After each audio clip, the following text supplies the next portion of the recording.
One. We are live, my friends. And now everybody freezes up, and we don't say anything. Yeah, this is the Defcon after party. We are live. You cut out, Omar. And Omar he just muted himself. hit the wrong mute button. Hey, oh no, someone echoing. You auto-muted yourself. So thanks everybody for joining us for the after party. We're actually just going to sit here and chat about DEF CON, and you're welcome to call us on our 1-800 number and tell us all about your problems. And don't forget to buy my book. Do we have one of those? We can set it up real fast. I don't know. Maybe, I'm sure the CTF team has a couple of numbers sitting around. The CTF stuff, that was amazing. The way that they set up they had phone numbers set up where people can call in. Yeah, that whole phone system, and they had to do it to get clues. That was crazy. You know, that was awesome. When he was giving us the overview of it, that one meeting, I was just like, God damn. Yeah, I did. I felt like, man, why did I have to be in this freaking meeting? Because I want to try. I want to try the CTF. That's amazing. You should know that you're not going to be able to make it to the finals anyway. No. If Neutrino. Hey, why are you saying that Chris could not make it? He's not part of Neutrino canon. No. You know what? I'm not really good at CTFs. I try to do them, but man, I don't have all of the tools in place, and everybody has all these things that they run like in the background. They collect all this information, or there's a bunch of SOC goons sitting in pool 3 voice closed. Unfortunately, I can't join there to see what they're talking about. This is sad. Oh, we have a question in our chat. We have a question, yeah. Oh, yeah. So here's a question from Dark Elf Steve _ What does it take to be in cybersecurity? Why is it so hard to get an entry-level position in cybersecurity if there are a lot of vacant jobs crying for people to get into cybersecurity? All right, well, panel. If your name is Elf, that could probably be part of it. Oh, jeez. Yeah, dark elves have a really hard time working in cybersecurity. Yeah, everybody's I've never expecting seen you one. to do magic, and if you should be able to do magic. I don't think magic works on Ethernet. To the spider goddess Lolith, that kind of upsets people. That's a deep cut right there. Yeah. All right, go ahead. Omar, why don't you answer that one? Yeah, and actually the answer may not be as we expect. It depends on the geographical location that you are. In some cases, that actually takes a toll on it. I know that probably this question was because probably you already have certifications, so you're trying to actually get into security, you cannot get a job and everything else. And in some cases, I talk to a lot of people overseas, all over the world, and even if you have the certifications and everything, the positions may not be open, or probably, there may be companies that actually are just getting started in security, and they're not expanding and so on.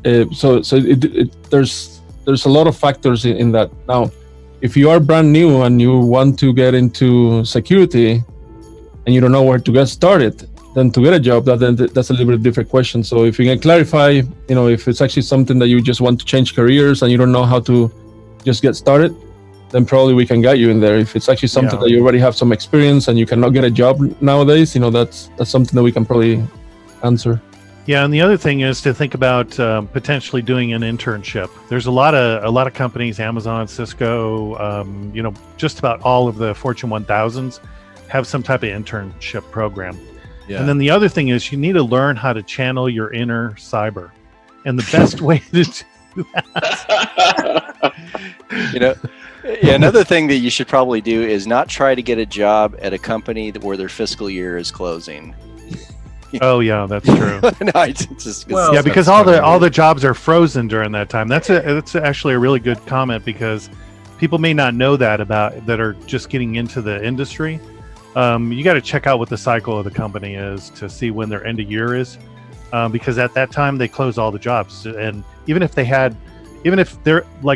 my department had like 20 openings during close to the end of the year, all of those positions get frozen, and it takes months for them to open back up. Yeah, in the year ends at a time when you're not expecting. I mean, Cisco ends like at August of all times. It's like, okay. It's kind of weird. Yeah, but there is a little bit of a twist to this, right? Because this dark elf named Steve _ graduated with a master's degree in cybersecurity, and he also has a CEH. So I think my main question for you, Mr. Dark Elf, is what positions are you applying for? Because cybersecurity is a really big field. It's not just red teaming. It's not just blue teaming. There's a lot of pieces that kind of play into this. So if you're applying for jobs that you're not able to get, well, what is that? Like, what is it they're looking for? A lot of the times where you can really kind of outshine yourself in terms of, other people that are applying for the same thing, especially like entry-level stuff, is, how involved are you in the community? And, what are some things that you do on your free time to learn these things? How do you practice that particular skill? And, are you actively engaged with the community in learning those things? Are you mentoring other people? And it really helps if you have a mentor as well to help kind of guide you into that journey that you're trying to partake. I mean, having a master's degree is fantastic. And also, Omar, a good point you should make, because you run one of them, join a user group. Yeah, definitely. Join a user group. So he's going for a cybersecurity analyst position. Interesting. Well, that's enough for that question. Let's move on to Someone wants to be an ambassador for Red Team Villages, if that's a thing. So we have internships available at the Red Team Village. One of the things that you'll have to do is help him write chapter 2 of his latest book. So graduating from high school this week, US-based, if you could give yourself a piece of advice before you went into the InfoSec industry, what would it be? Don't get into the InfoSec industry. Yeah, I would say that understand that you're going to be tied to your phone for the rest of your life. Absolutely. You want a prediction? It's going to be dark, and it's going to be cold, and it's never going to end. Isn't that Groundhog Day? Yeah, Yes. Sorry. Yes. Yep. Yes. No, but if you want to get into it, you've got to find something that you're passionate about. You really do. If you really like programming, then you got to head that way. You got to kind of stick with it. And over your career, you're probably going to change what you like to do a bunch of times. Yeah. Yeah, I don't think any of us here have been like in one career trajectory our entire career. No. Well, hey, Travis, get out of here. I'm a weird case, yeah. I mean, I did web development, but I wouldn't consider that a career trajectory because that was like very explicitly between college semesters, a summer job to make money on the side. That's fair. That's fair. You freelancing or something? Say again? Like freelancing or something? No, it was actually for various companies. I did a bunch of like weird. I had at one point 3 part-time jobs. Wow. And but different days of the week. So was it like a full work week? It was very funny in that respect. It's like a work version of a college schedule. It was kind of, yeah. It was weird. I would go to a small HMO one day, and then I would go into a web development place like downtown, completely opposite direction on some other days, and then some of the other days I was working remote on a horribly paid but more passion project with a couple other folks trying to commercialize a gaming group, which technically was a job because I technically was compensated, and they. Wow. You did get money. So let's ask Danielle what she thinks. About graduating from high school and going into about channeling your inner cyber. What does that even mean? I try to channel my inner cyber at least once a day. Okay. You've got to work it, otherwise you anyway. It's like lucid dreaming.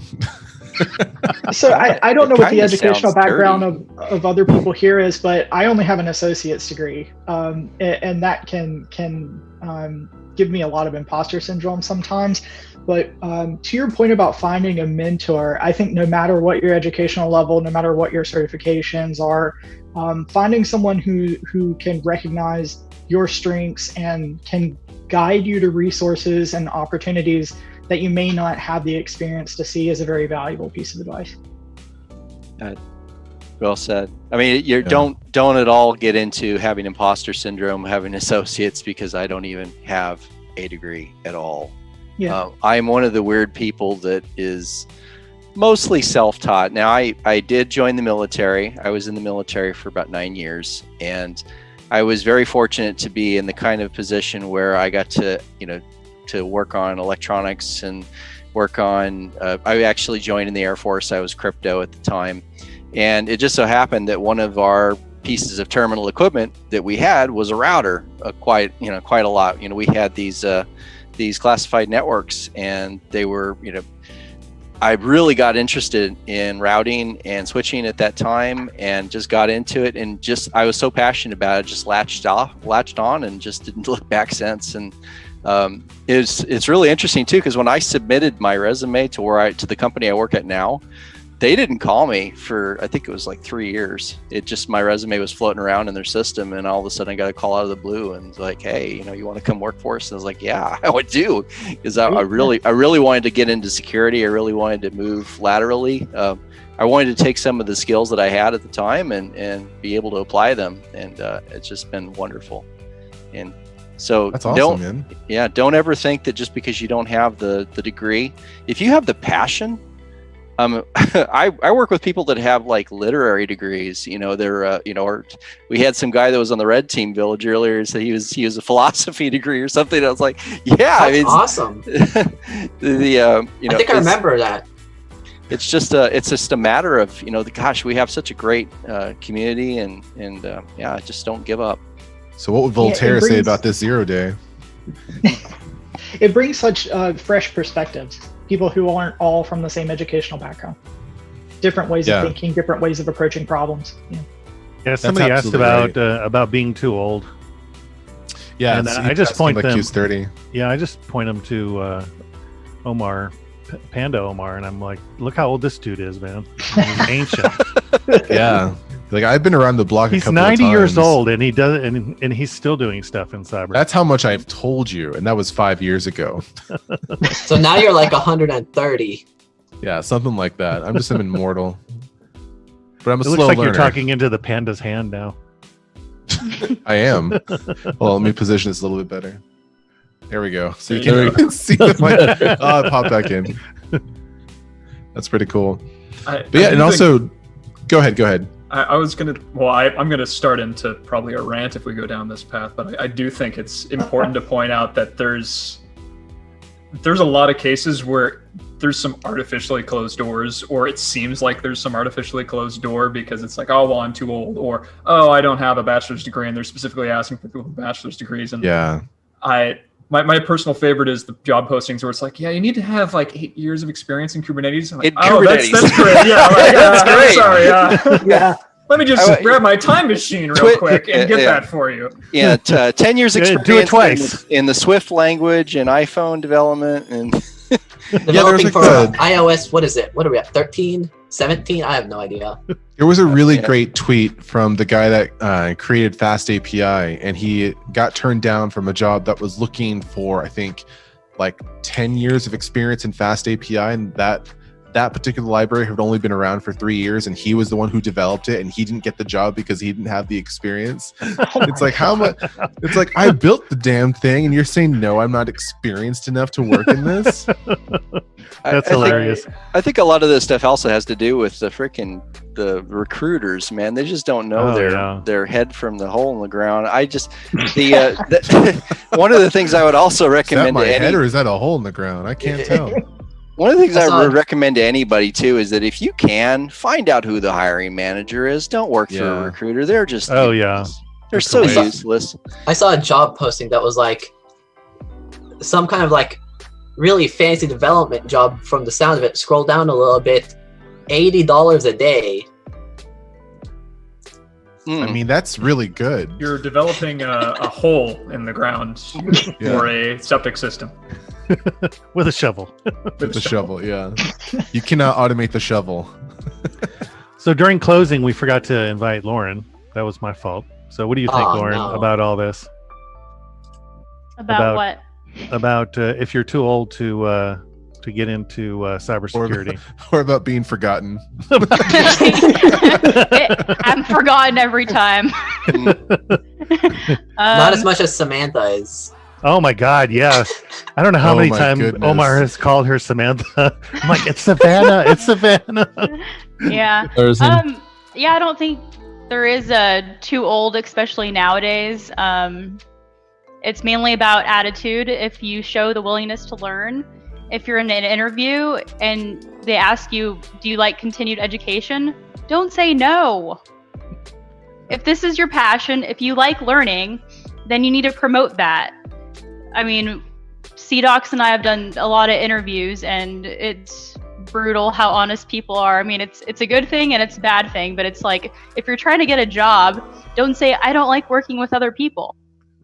I mean, especially if you're applying for a job where you have to collaborate. Yeah, where you have to work with other people. I don't like people. And a lot of cybersecurity is collaborating. I mean, look at all of us here. We're part of a red team village. We all collaborate. Like we said, we all have different skill sets. I mean, someone was a philosophy major. I was a psychology major. So we all bring different things to the table. So I don't think there's a age limit on restarting your life. I mean, it's your life. You can restart as many times as you want to, as long as you're willing to do the work. Yeah, I think just people second guessing themselves on age. I think that is just a symptom of an imposter syndrome. Like, they don't feel like they would belong into it because of a blocker. It's their age, it's their skill level, it's the amount of experience they have. It's all the same thing. It's all imposter syndrome. Right. And if you keep telling yourself that, that's what's going to be true. Yeah. I mean, you need to start like pumping yourself up before like those interviews, or before like going to a DC group meeting or whatever it is. You say, I belong here. These are my people. I'm going to learn from everybody at least one thing. I mean, even if you like learn something easy, like how to be more personable, how to talk to different types of people, you're still learning something. I mean, that's the main point here. Like, we're all trying to be a community. Yes. Yeah, we're all trying to build each other up. Yeah, don't get frustrated because it's overwhelming, right? Technology actually is gonna move faster than you. You're in a bicycle, and technology is in a jet, right? So it's gonna pass by you, and in some cases, actually, you get frustrated because of that. Am I too old, or am I too slow? You're always gonna be slow. Technology is gonna outgrow you. What you have to do is pick your battles, right? Concentrate in some areas that you think that you enjoy. Not because something is super hot out there and you think that you're gonna get a job that is gonna pay you well. I mean, that's part of it. But pick something that you really enjoy and you're passionate about it, and then it doesn't become a job, right? And then that's how you excel. Yeah. There are a lot of comments in there. Yeah, I'm so fortunate that every day that I go to a job loving what I do. And I always feel, one of the things also too is there's a little bit of a social aspect to this too, that when you're really making things secure and you're helping things get locked down, you really do feel like you're making a difference in the world. I mean, we all are. If we're in a hospital or something like that and we see a piece of equipment, maybe you were the person that did the red team on that, or you are doing a pen test on something, maybe there's a piece of equipment. You always feel good knowing that I made that just a little bit better and possibly could save lives. Yeah, and that's part of what the Red Team Village does. I mean, our focus really was on what can we do that we can run a lot of people through and teach them one skill. And so we came up with the stations last year, and really it was targeted at what can we teach somebody in 30 minutes that they can walk away with and have enough knowledge to go back to their home and continue working on that. And we tried to expose them to a lot of different things, like exploit development. Travis ran that. Sorry, could not make that 30 minutes. I tried as hard as I could. That's all right, man. At least it was a multiple of it. Yeah, exactly. I mean, exploit development is a little bit more difficult, but last year you were able to do 30, 40 minutes or more or less. We were getting people rotated on that table, 30, 40 minutes. But you had some heavy hand holding, because it was just so in depth. I mean, I lost my entire conference. It's not an easy topic. No, it isn't. It's not really even an intro, right, topic, but Travis managed to take something as complicated as exploit development and turn it into an intro thing. So, and that's super hard. People don't understand. It's super easy to develop courses for advanced things, but to teach somebody that has never been exposed to something, it takes a little bit of extra effort. Yeah, it really not a little does. extra, but a lot more extra. Because expertise. If you're you trying can to get, bridge if the you gap can get with their through frame of those, reference. yeah, if you can get through those, you should feel really good about yourself. You really made an accomplishment because, man, it doesn't get a whole lot harder than that, really. I mean, it's just all about the context of what it is you're working on. I mean, if you got that kind of information, that you've got the skills that you can really feel good that you're doing. Yeah, doing definitely. Well. Yeah, a panel I was on with a bunch of blue teamers. We're talking about, and this is true. Red teams on corporations don't get a lot of money to buy platforms. They're expected to develop everything that they're going to use or use a bunch of open source stuff. Where blue teams are sent to training, they're given a lot of tools, probably way more tools than they need. And that's what I talked about, was there's just so much noise from all the tools that they have. It makes it hard for a blue teamer to stay on top of things. But in the red team platform, they said that a lot of red teamers get sent to training, and I hadn't experienced that when I was doing red teaming as a permanent job. So it was always learn on the job and do for yourself. The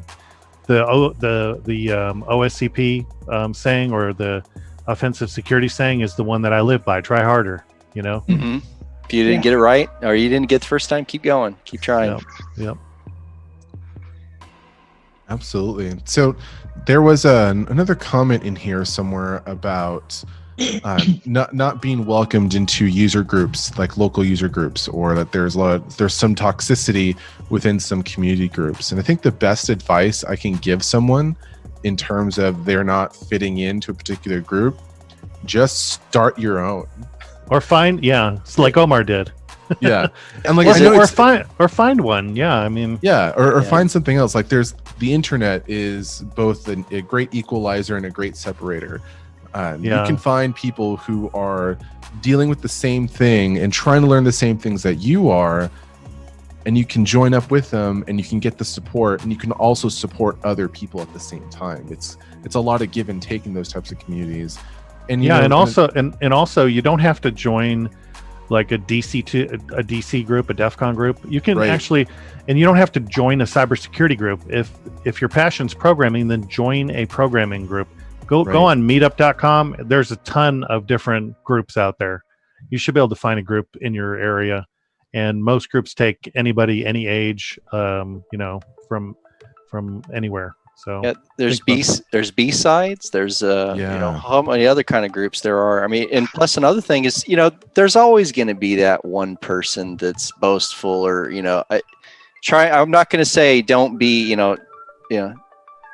don't grow too much of a skin, but there's always going to be that one person, especially, I don't know why, but occasionally in this position, in this field, you'll have, somebody who is just, almost like a gatekeeper, and just don't worry about it. Just keep going, keep at it, and ignore those. Yeah, ignore the gatekeepers and try to make friends with the people that are open and welcome to new people. Yeah, we got some really supportive people in our chat right now. Yeah, that's what I was going to say. It only takes one person to accept you in a group, and then everybody else starts opening up. I mean, find one person that you can relate to, and everybody else will be more receptive. Also, it never hurts to kill people with kindness. Then people start noticing it's not you, it's the person that you're having difficulties with. And then hopefully they start to change. And if not, you're not the one that looks bad, so still okay. I thought Lauren was going to say, it's okay to kill people.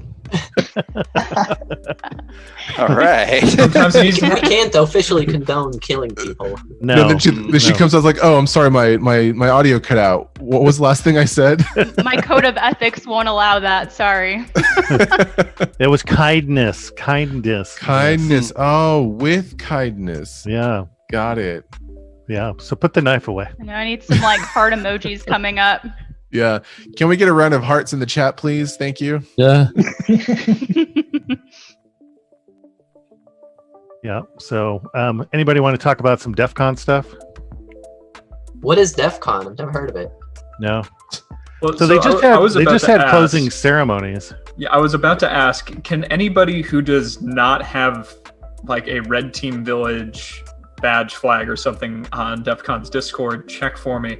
Because the way it's displaying for me, the only village left alive is the Red Team Village. I think you can only see your own village. Yeah, I think so. Is it because I think what happened is you probably opened all the channels and it crashed their bot or something? No, I don't think so. No, there's still a lot of live stuff. and it killed everything else. And I was actively like in other channels just to see if it would kick. Wow. Oh, wow. I wonder if they're probably going to get pissed off at me because mine are all open. I'm thinking just what it is because they probably removed permissions to see any of the other channels but your own. Oh, okay. My guess is to preserve missions history. Kind of like how it was at the start. So you can go back and see all the users and see maybe if they had something or some kind of suggestion or something. That makes sense. Yeah, because there's no regular attendee humans in the user list anymore. It's just us. The village like chats are still up. Like we can go jump into the village leads chat, have a good talk there. Yeah, I noticed that Goopcat from IoT is chatting with Zant.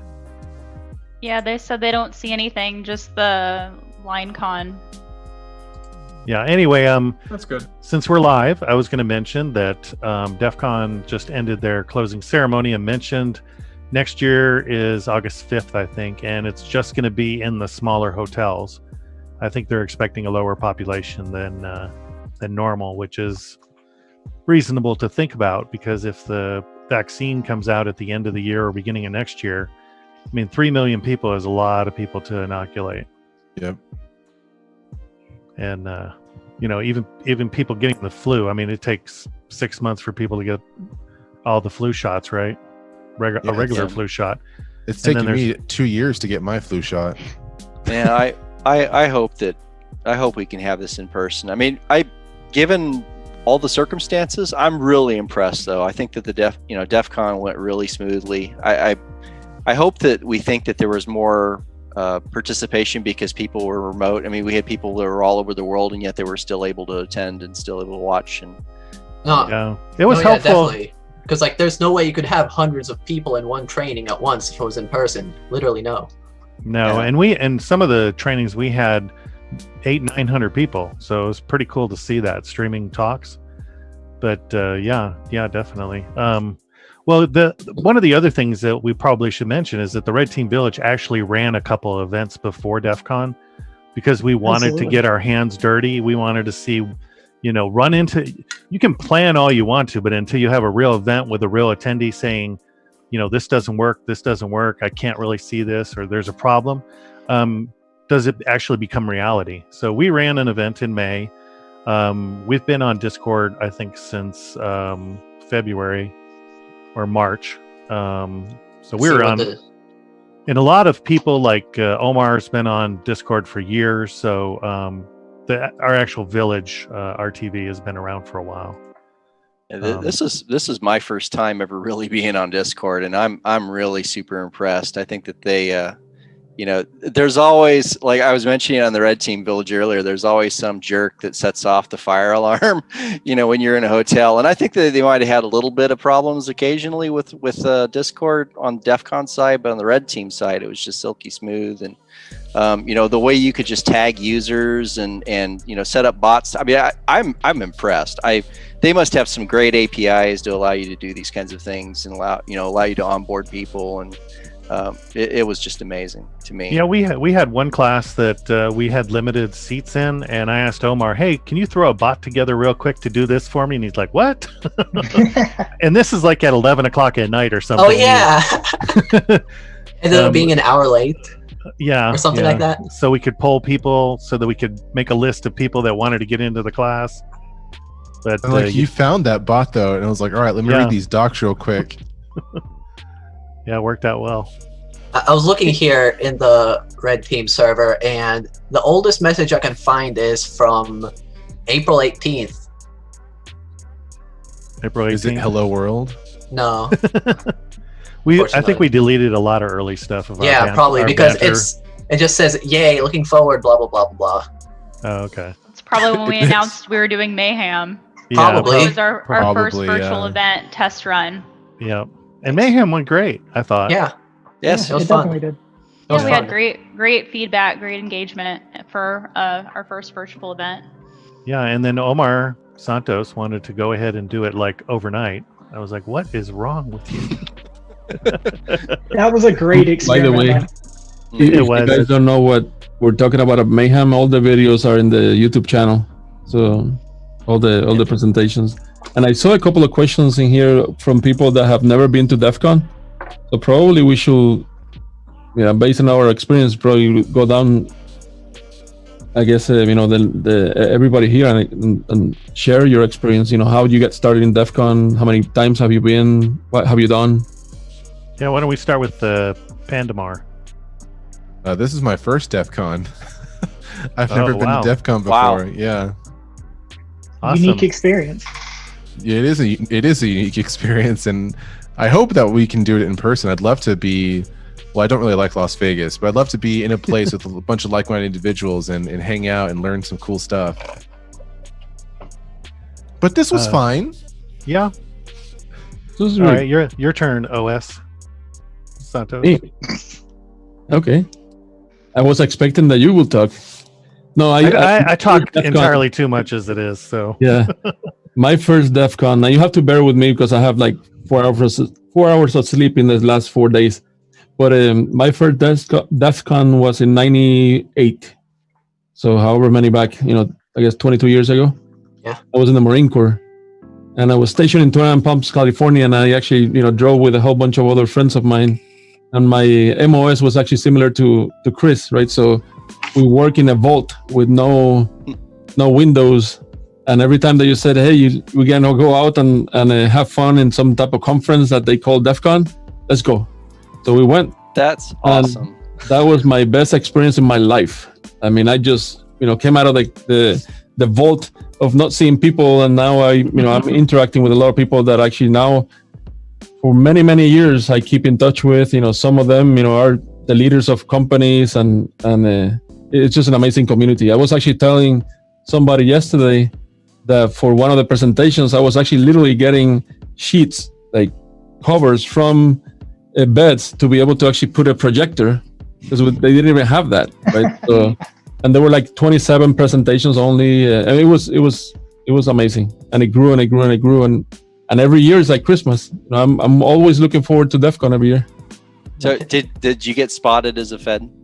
No. I was young. Yeah, I was too young to be probably. Probably didn't have a trench coat and a large brimmed hat and sunglasses on either, did you? Yeah. Hey, Chris, you want to go next? My experience at Defcon, I think I've only been like maybe 3 or 4 times, but I think the first time that I went was in Treasure Island. Might have been. This was before the Riviera. Probably. No, it was in Riviera. It was in Alexis.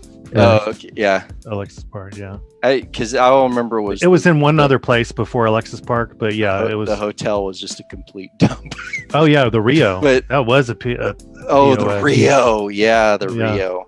But yeah, it was just, man, it's more about just every time I go to the Defcon more than anything, I love the talks, but really to me it's more about meeting the people, and seeing everybody and talking to everybody, and that's CDocs, you probably saw me one of the first times.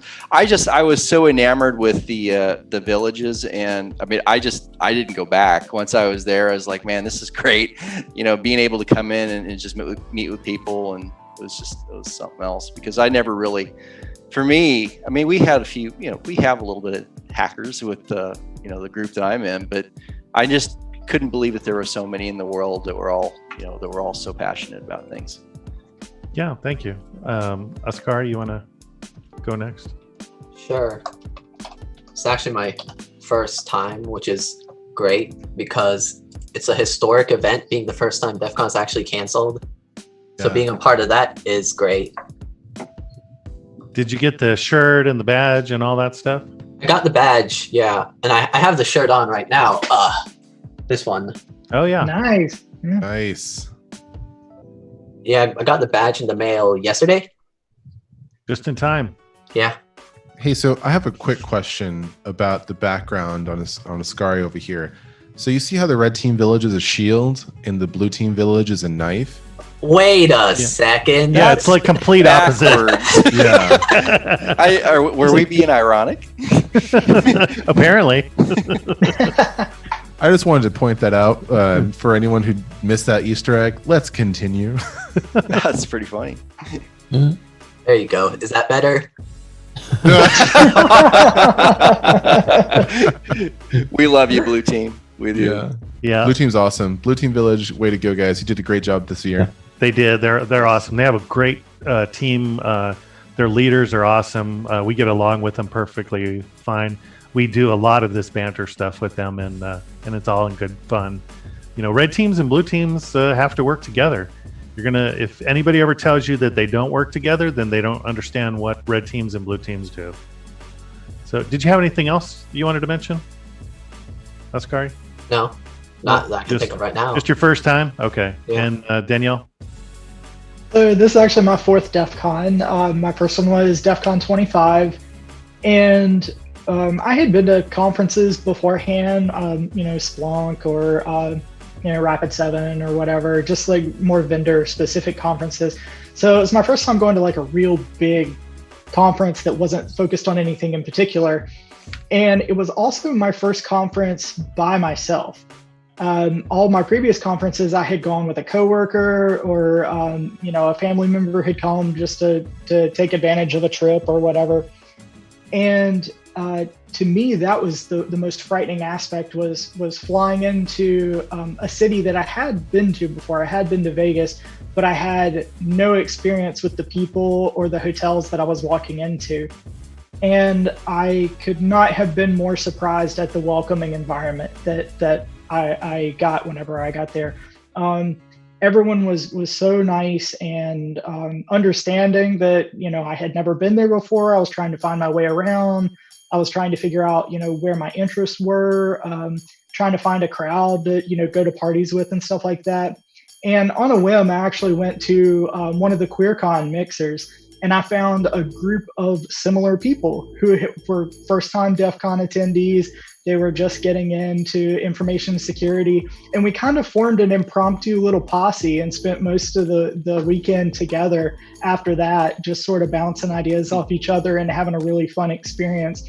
So, don't be intimidated if you've never been before. I think you'll be pleasantly surprised at how warm and welcoming people are. Yeah, as long as you can get away from Vegas. It's crazy.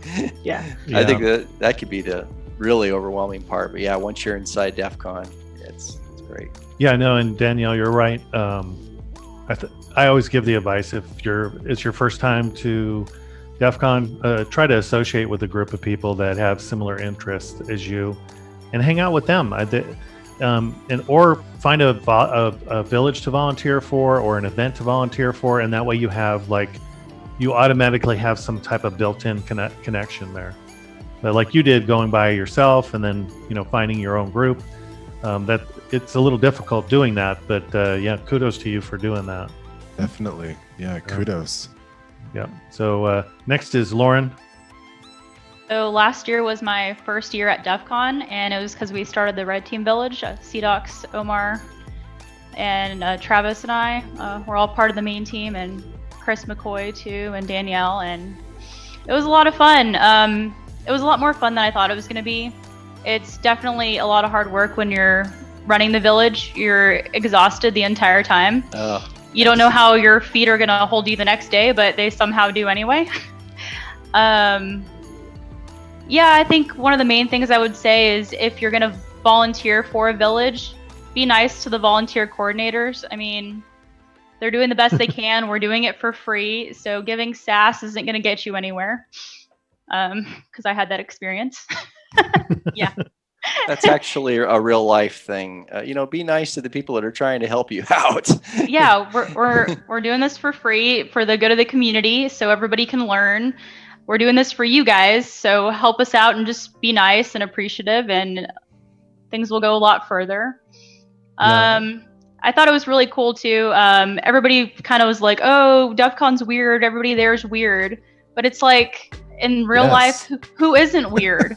Yes. We all have our own type of weird, and Defcon just kind of allows you to embrace like where you're at, like in your life, what type of weirdness you have, and you just rock that weirdness, and like no one gives you any shit for it. I mean, absolutely, it's awesome. That was like the best part. I mean, people accept everybody for who they are, where they are, how they are, and I thought that was like the most beautiful thing. So that was my favorite part of Defcon. Yeah, and remember the advice I gave to you about if someone came up to you? Oh yeah, so running joke. Before even Defcon, he was sending to me all these other conferences to promote Texas Cyber, and he's like, if a dude comes up to you and he's too close or he's weird, say, "Whoa, dude, back off." So now we do that. And then another thing about Defcon is some people think it's really funny not to shower, which I thought was disgusting. And yeah, I was that person for breezing people in our village because I didn't want to smell it.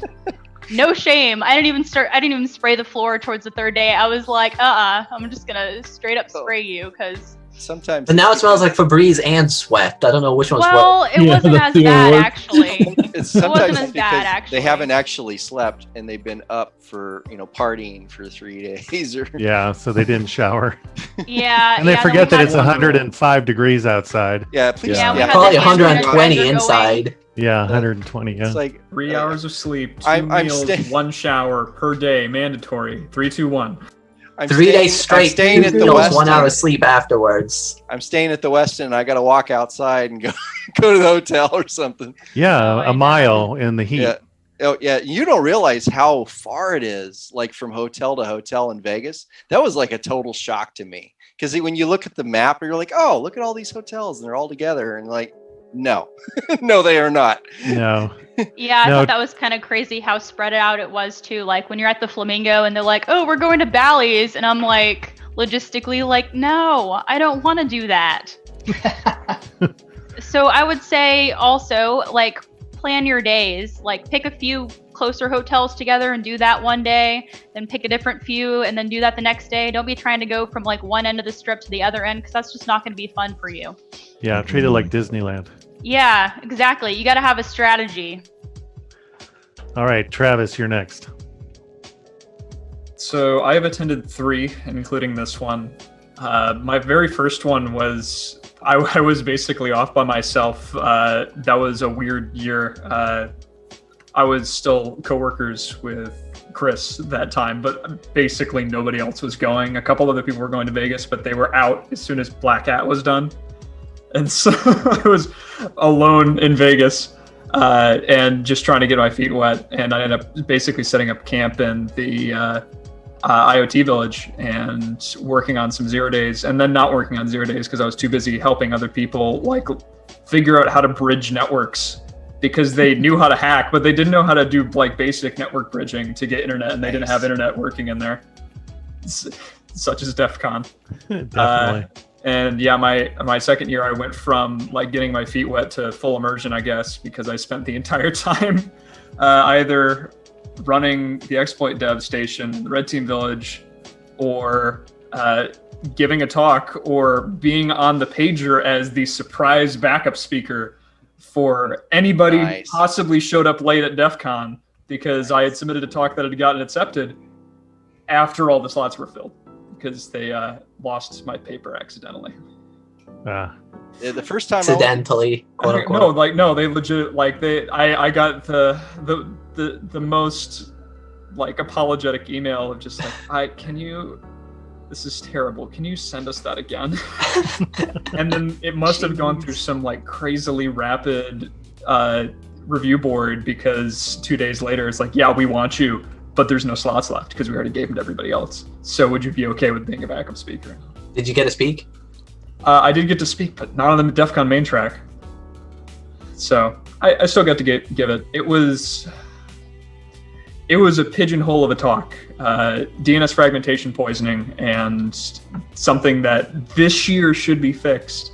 So maybe I'll revamp that talk and bring it back for next year and then drop some exploit code for it because at that point, if you didn't abide by DNS Flag Day 2020, you're you deserve to get your stuff broken. So you found a 0-day 3 years ago and still not fixed? Huh? You mentioned that you're waiting for it to get fixed this year. No, I found it. So I found it working for Cisco on a weird engagement, partially with OpenDNS. And you were aware of this one, Omar, because I had to sit down at a table with a couple of you guys from PCERT and like, okay, I'm gonna have to disclose this. Well, first you also came to me and you said, "Hey, I got this thing with DNS fragmentation. You want to?" And I'm looking at like, "Oh yeah, yeah, I think that is.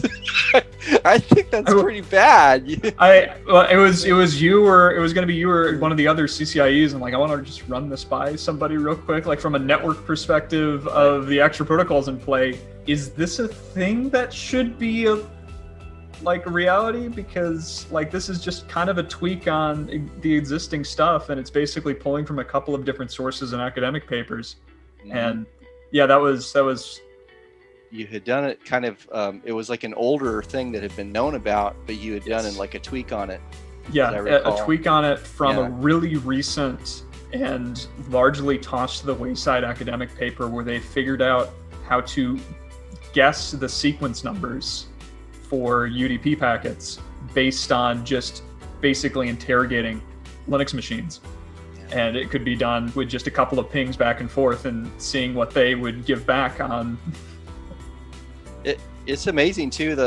One of the things that I also love about this field is that there are so many vulnerabilities out there that you may think everybody is like, oh, DNS has been around forever, or such and such protocol has been around forever. There can't be any problems. And then you have somebody who just digs in and says, hey, this doesn't sound right. Let's go look, oh, what's this code here? Oh, this hasn't been looked at in 20 years. Oh man, this is really bad. Another thing also going back to like Defcon though, is that the first time I went to Defcon, I forgot to say, is that I was really intimidated. I don't know if you guys felt the same way, but like when you're walking down the halls and there's like, goons in kilts, and I mean, they look like they could really F you up, right? I mean, and as like, and I just kind of kept to myself and I didn't talk to very many people, and I really didn't enjoy myself. And, and even though you're an introvert, just try, find somebody who is also like really intimidated. They're in a corner or something, and you may think that they don't want to talk to you, that just reach out to them and say something, and before you know it, you're like, oh yeah, we got some common interests. Oh yeah, did you try this group or this team, this village? I really like the look of your laptop. Yeah. Oh yeah. Yeah, I like how your laptop turns on and turns off. Your laptop is on. Wait, yours boots? Well, building on that, I mean, like how we design our village, Red Team Village, we have stations. I mean, you're sitting next to a bunch of people. You have like 2 people helping too.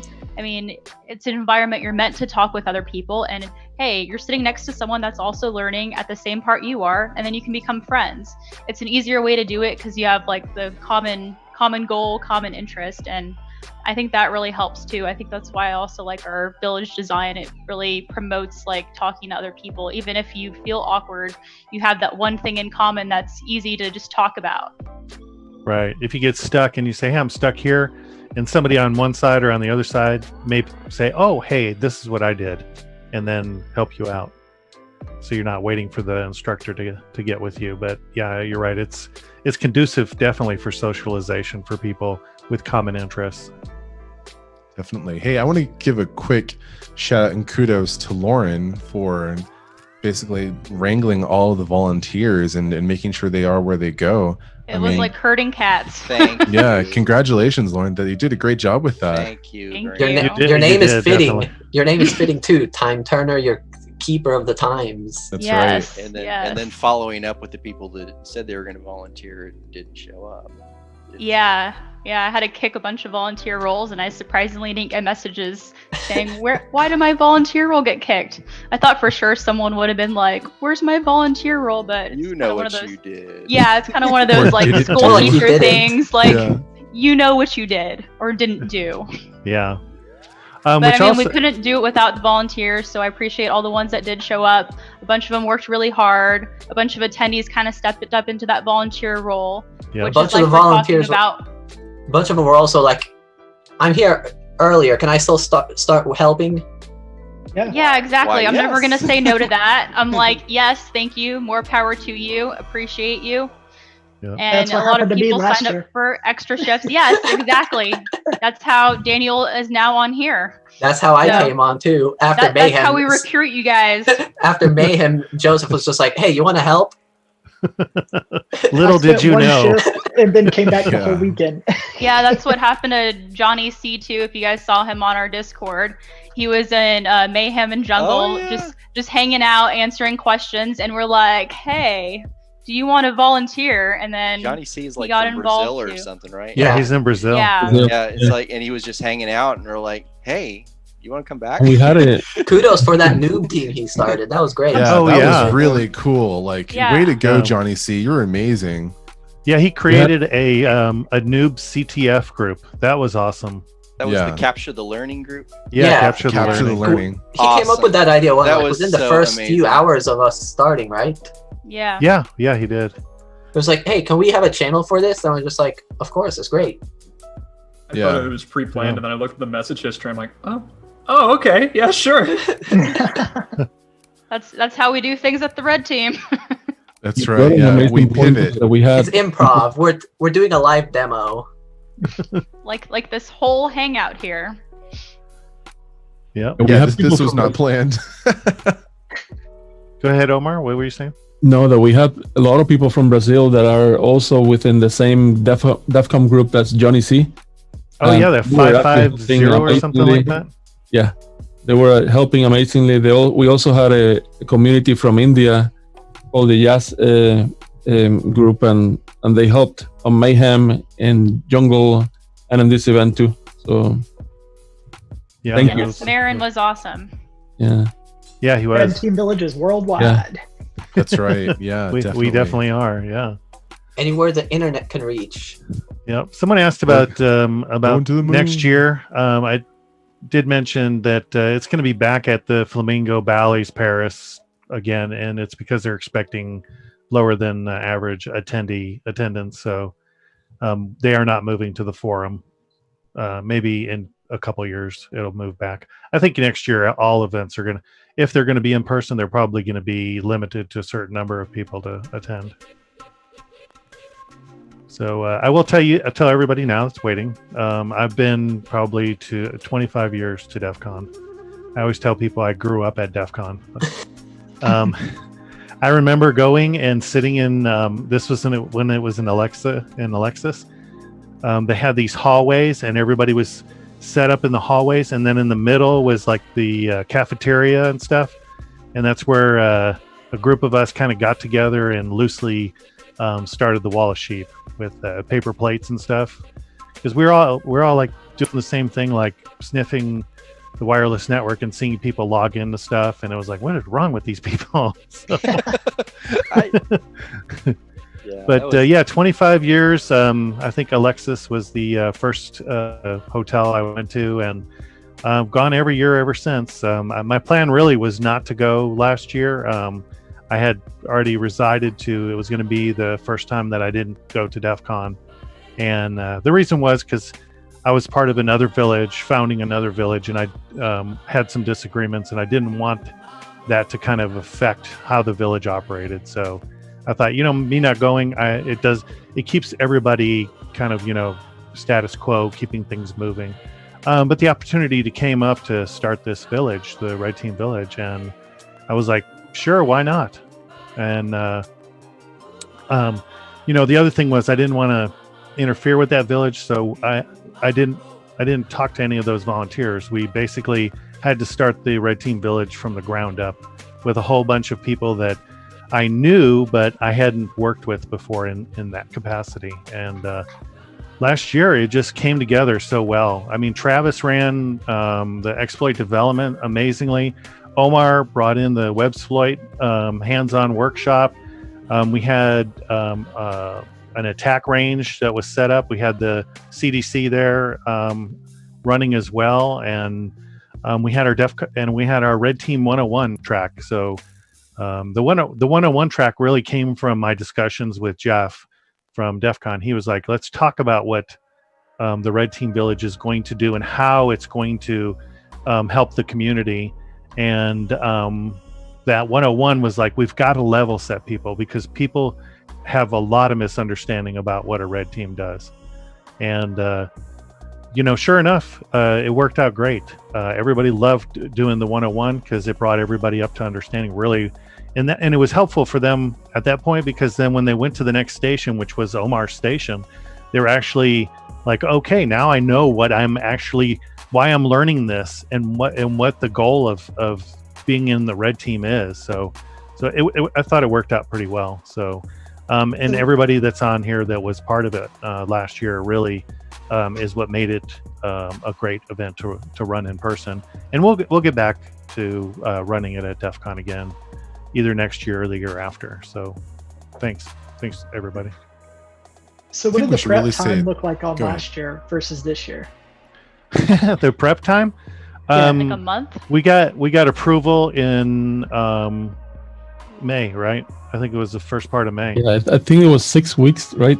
Yeah. Came up with everything. Yeah. It was pretty quick. I could not tell. Y'all killed it last year. I was happy to be there, but yeah, it was an awesome opportunity. Thanks. Thank you. Yeah, I was just about to say a rapid deployment down the grapevine, because I got shoulder tapped by Chris, who got shoulder tapped by somebody else. I couldn't believe how many people were in that little room.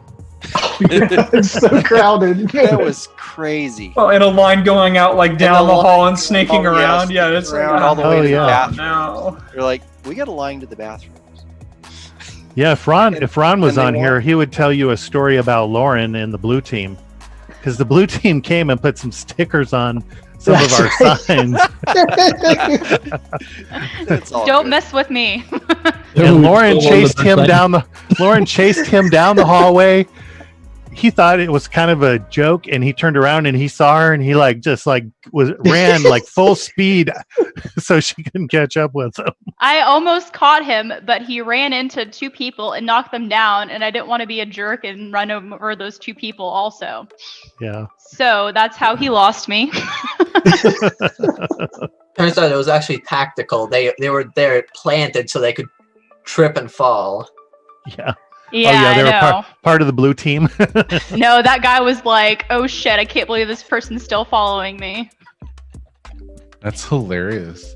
It was. Got my cardio for that day for sure. Yeah.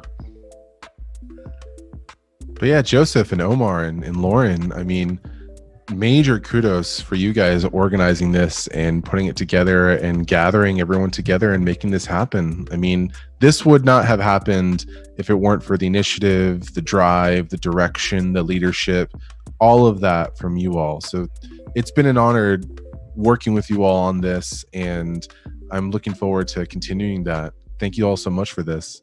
Thank you. I look at myself as more of the, the orchestrator, the dude in front of the orchestra. What the hell? Conductor. Yeah, I look at myself as more of a conductor than anything, because again, without like the expertise of Chris and the expertise of Travis and Omar and Danielle and Ascari and Lauren, this wouldn't happen. It is really a team thing. Everybody is responsible. Like last year, it wasn't, we weren't having to nag anybody to do anything. Everybody knew what their task was. They did all of the stuff that was around the task that they needed to do. And when we came together, it came together very smoothly. So it was an awesome experience all the way around. Yeah, our main thing is to make sure everybody who's running a station is doing what they love to do.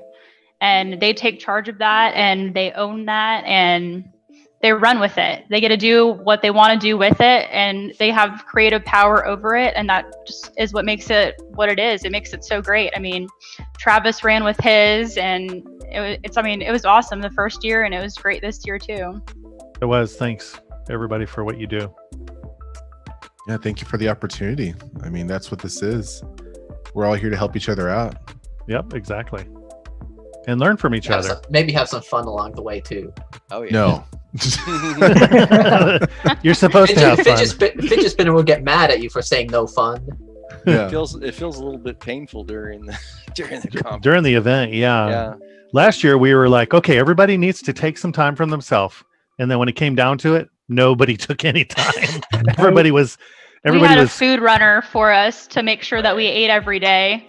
And aside from food allergies, it was like you eat what she brings you and you're happy about it. So it was good to have that volunteer that was willing to do that for us. And that kind of shows the hard work that we had to put in for the first year, where you pretty much get the bathroom breaks and you're hiding behind that little wall eating your lunch, or me on the floor of the info booth hoping no one asks the question while I'm eating a sandwich. So that was great to go back behind the little curtain, and it was just like a slew of bags and boxes, and then like 3 or 4 people holding waters or drinks, just like with 1,000-yard stares. Just like quiet, you know. Don't talk to me. This is my 5-minute. It's my 5-minute break for the day. Yeah. That's funny. Hey, speaking of stuff you can buy, like sandwiches, someone was asking earlier where they could get swag for the Red Team Village, and I really want to reiterate, all the money that we're raising with the swag that we're selling is going to go to our community partners, Morgan's Wonderland and the Innocent Lives Foundation. Joseph or Omar, do you guys want to talk a little bit more about that? Sure. Well, Omar knows the websites better. I mean, he was the one that asked me to set them up, and I think Savannah set up the other one, but one of them's on Teespring and the other one's on some Custom Ink or something like that. Ink. We have the one that Savannah created in the homepage. So if you go to redteamvillage.io, you should be able to click from there. There's a button all the way in the top right-hand side that says swag. Yeah. Yeah. So basically, Morgan's Wonderland is it's a kind of amusement park for special needs people. It's the only one around. People from all over the world have gone. I think, what do they say? Like 13 different continents have... 27. 27. Countries. Yeah. I know it was like a lot. 27 countries have visited there. So there's only 7 continents. Well, I thought it was all of them, Omar. Yeah, all 52 of them. Even the penguins. States of America. Even the penguins from Antarctica. Yeah, so Morgan, like Lauren said, Morgan's Wonderland is awesome. It is a one-of-a-kind theme park. It's specially developed and built for special access and special needs. They do an amazing job. They're closed the rest of this year, but we're still donating the money that we receive from any of the swag sales to them. So please feel free to give money. Innocent Lives Foundation deals with human trafficking of minors, and I've been supporting them since 2018 with Texas Cyber Summit. So it's also another great charity. So consider donating to them on your own behalf if you want to. They're great organizations. Definitely. So yeah, if you'd like to have a little bit of a memory of this and support 2 really good causes, I mean, definitely go to redteamvillage.io and then go ahead and click on swag way at the top right of your browser and enjoy. Oh, that's right, because it's reversed. So over here. Yep. Exactly. Yeah. Awesome. Omar, are you about ready to fall over? Omar sent us. Yeah. So Omar, we're going to wrap this up. I want to give everybody a minute to do some closing remarks, and then we're going to say goodnight to everybody. Thank you for joining us. I know you guys probably are as exhausted as we are doing all this crazy stuff at virtual Defcon, but thanks for joining us. Askar, you want to go first? Sure, I guess. Any closing remarks? It's been fun. I'm not tired. I don't do this exhausted thing. It's not what I do. I just keep going. Okay. I'm looking forward to helping more later, eventually, when the next time comes. Yeah, in October we have an event. Yeah. So. And that one's going to be pretty interesting because what we're doing is half of the tickets immediately, the ticket price is immediately going to Morgan's Wonderland and Innocent Lives Foundation. And then at the end of the conference, after operational expenses, all of that, the rest of that's going to go to our charities. So, so Danielle, you're next. I have had a blast this weekend. I knew it was going to be a lot of fun, but I just didn't know it was going to be this much fun. I was glued to my seat the entire weekend. I crashed out, for about 5 hours a night. But, once I got the hang of flipping around Discord, you were laughing at how quickly me and Oscari were bouncing around. I've used Discord before, but I'm not like a pro at it or anything. So I've learned a lot myself over this weekend just doing the mod role. And I've met so many cool people. I'm going to have to figure out where my niche is when we're back in person. Since I'm doing this so much now. You're going to walk around with a big hammer. Yeah. But anyway, I just had a blast. This has been a lot of fun. Yep. Thank you. Omar Pandamar. It is so hard. I am one of like 5 Omars in my family. My grandfather, my father, it's me. Then I had an uncle, and then my little brother. Like all of us are named Omar. And the main difference is I am Omar Linardo, and then like everyone has a different middle name, but Pandamar is fine. I think Omar Santos deserves to be called Omar because he's really clever with the actually Om symbol. Yeah. And then the R. But yeah, I mean, in terms of like final thoughts here's my final thoughts. And he does that look. Yeah. I think one of the things that I find really interesting about Defcon and conferences like this, like the Texas Cyber Summit's coming on later this year, is that as a community, we have created an environment where it is safe to be new, it is safe to learn, it is safe to teach, and it's safe to grow. And I think for people that are trying to get into this for the first time, or they want to kind of endeavor to make a change in their life, definitely be a part of the community. Don't be afraid to be yourself. And there will be people out there that will approach you and they'll open their arms to you and say like, I'm here and I'm welcome you here and you're and I'll help you get to where you're trying to go. I'm not necessarily like point in the right direction, or I'm not necessarily going to tell you every step of the way, but I'm at least going to help guide you to where you can get to the next thing to help you grow in your career and as a person. So it is my first Defcon here, and my first Defcon here, I am a volunteer, and I'm just so grateful for that opportunity to be a part of this, to experience that type of culture and that type of community. And I think we'd all be better off with more of that around us. So thank you so much for that. Yeah, thank you. Travis, you're next. I'm saving Omar for last. Poor Omar, who's babysitting the streaming computers. No, I had a lot of fun. I kind of secretly want it to be virtual again next year because it was so oh my goodness, it was so nice to just front load all of the work and not have to be stressed out during the actual con itself doing stuff, because everybody, like, you put a couple of things pinned up in chat and people just interact with the bot and you're just done. People don't read the pins. People never read the pins though. You see, you say that except for when your channel is full entirely with just people doing bang commands. Oh yeah, yeah. And the bot responding to them. People are like, oh, I think I'm supposed to do something, and like they do like bang materials, and the bot DMs them, and they're like, I guess you're lucky because no one reads my pins. I'll pin a message, and then everyone, the next 10 hours, people are asking that same question. I'm like, it's pinned. I'm kind of wondering if we should come up with a standard bot, at least bot commands for every channel. Because somebody was trying your channel and it was like, hey, this is awesome.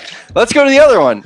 Bang. Went on to station before and then nothing happened. And, and the people that kept doing the sign up for the kill chain, and they were like, I don't know. Oh, yeah. 24 hours later, people were still like, sign up. Incredibly It's ended. Sign up bot. Oh my. I was kind of wondering, it's like, can we make this channel read only for a little bit? Can we stop this bot from We killed botting? the bot. We killed we did. it. Like a long time after it had ended. Yeah. Thanks for doing your job, bot. Time to go. Yeah. Anything else, Travis? No, it was I had a blast. This was a lot more fun than last year, which is good because I'm glad we were able to do more with more time planned ahead. Oh, Yeah, that was ridiculous. Yeah, and I'm thinking that any years going forward, every conference is going to have a virtual component no matter what. So we'll see how it goes. So Lauren, you're next. Okay, so I ran the info booth and did the volunteers, and I was gonna say for new people, there's no such thing as a stupid question, but if it's in the FAQs, it's pretty close. There's only dumb answers to your stupid question. Yeah, exactly. There's only the only answer is FAQ. Yeah, Panda knows that well. I do. I know that so well. Yeah. No, but in all honesty, I had a lot of fun helping people in the info booth and helping our volunteers out. Really appreciate hearing people's feedback as volunteers, how much they enjoy being a part of it. Yeah, it was a lot of fun. I also enjoyed like our staff chats. Anytime we all kind of felt a little disconnected or needed to talk to someone, we would just kind of throw a bunch of GIFs up and start some convos, and that was a lot of fun too. We didn't throw peanut butter up there. Jeff, yeah. It's Got Jeff. She's Okay. about to start a war. Shut down the stream. Don't forget, I can time travel. Oh, I hear Oh some god. static. Okay, Chris, you're next. I'm a little bit sad I didn't have a network to run this year. We didn't have to, we didn't have to protect ourselves from somebody ARP cache poisoning. I could spin up some more difficult infrastructure and have you manage that, Chris. If you're up But Yeah. I'm also glad that I didn't have to carry a portable, 3 rack unit rack through the airport. Oh yeah. My servers in it too, because that was a dumb idea. I'm not doing that again. Hey, at least you didn't have to drive 19 hours with the. Oh my gosh! carpool Oh yeah, stuff. and then we had to go downstairs, and sneak the alcohol through the hotel. Allegedly. Allegedly. If someone did, we didn't know about that. Allegedly. Yeah. But No, last I had year we drove, like Lauren mentioned, 19 hours. So we didn't fly. We actually drove all the equipment to Vegas. I mean, Texas isn't that far away. It's better than the East Coast to Las Vegas. Yeah, that's only like the distance from one side of Texas to the Is other it twice, though? right? I was Yeah. gonna say it takes like a day to get out of Texas. Yeah, does. half of the drive from Yeah. Texas to California, you're still in Texas. Literally half of it. Yeah. Everything else in between is just like a waste of time. Okay, back to you, Chris. But I think I just like thank everybody. I thank you, Joseph. Thank you, Omar. Thank you, Omar. Thank you, everybody, because I had an absolute blast and can't wait for next year. Thank you. Yep. All right, and last but not least, our guru of video, our streaming wizard, and our graphical. Who made everybody else, all the other villages, everybody look bad. Yes. This is how professional everything was. I definitely cannot take that because I screwed up so many times. The thing is that you probably were sleeping whenever I screwed up. I played the wrong video once. It was chaos. By far, the first thing that I want to say is thank you, the community, because without you, we don't have a village, right? So the other thing is that kind of behind the scenes, Joseph and I, we were talking. So you prepared for Defcon, like Chris mentioned, your network. What are you gonna do? How are you gonna protect yourself? What type of devices are you gonna bring, and everything else? Here we're dependent on some cloud-based services that may or may not work. I had even a freaking earthquake last night or this morning. Hurricanes, the earthquakes. didn't go down. Yeah. The internet didn't go down. So I had UPSs in here. I have 2. I pay from freaking Google Fiber and AT&T. to have 2 connections out doing equal cost load balancing and everything else, but I didn't even need it. So I was not expecting. I was already expecting that something bad would happen. And then the other thing that Joseph and I were talking is like, we said, Discord is gonna get hacked like in 2 seconds. Discord was more stable than I expected. And it definitely was a lot more stable. So kudos if you're listening to us, Discord. Kudos. Great job. Yeah. We love you, Discord. Good job. Yeah. We may say Discord shit, but Yeah, and thanks for making our server a community server. That was also helpful. Yeah. That was great. Thank you, Discord. I like that. Now, can you verify us, please? Yes, please verify us. Anything else, Omar? No, and thank you a million times. And keep in touch. We're not closing the Discord server. As a matter of fact, we're probably gonna expand it anyways. We're gonna try to learn our botting around and announcements around and everything. So just keep in touch. Absolutely. Yeah. And always check our website. Everything that we're doing is published on the website. Anything that we get involved in, whether it's Defcon or some other event, will always be on the website. We try to tell everybody, go to our website first if you have a question. We try to put everything that'll answer any question you have on the website. But yeah, thanks, Omar, for OS, for everything you've done. You've made us look really good, and I appreciate that. Thank you. Yeah. And I'm done. I have nothing to say. I know it's unusual, but thanks everybody. Thanks community. We'll see you guys at the next event. So keep your eye on our website and our Twitter, and you'll know what we're doing next. Yeah. So ciao.